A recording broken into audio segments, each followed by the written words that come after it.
కుంభకోణం జరగలేదు కదా. కుంభకోణం ఈరోజు జరుగుతుంది. ఈరోజు చూడండి, ఇలా ఎక్కడ చూసినా మద్యం షాపులు, బెల్ట్ షాపులు.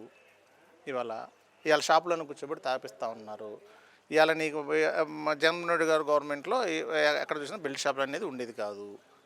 ఇవాళ ఎక్కడ చూసినా బెల్ట్ షాపు 100 రూపాయలకి నువ్వు వచ్చావు, ఇష్టం వచ్చినట్టు ఈరోజు అమ్మిస్తూ ఉన్నావు. ఈ డబ్బంతా ఎక్కడ పోతుంది?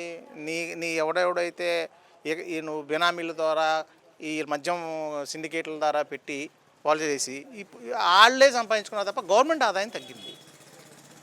ఈరోజు నీ కార్యకర్తలు నీ వాళ్ళు ఎవడన్నా వాళ్ళని బాగు చేయడం కోసం ఈరోజు బెల్ట్ షాపులు పెట్టి ఇవాళ ఏ బడ్డీ కొట్లకి వెళ్ళండి మద్యం బాటిల్ దొరుకుతున్నాయి.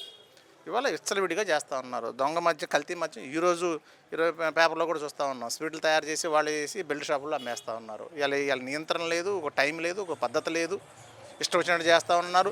ఇష్టం వచ్చిన బ్రాండ్లకు కూడా ఈరోజు పర్మిషన్ ఇస్తున్నారు. జగన్మోహన్ రెడ్డి గారి హయాంలో ఒక్క బ్రాండ్కి కూడా పర్మిషన్ లేదు. ఆ రోజునే డిస్టిలరీలు ఈరోజు ఉన్నాయి.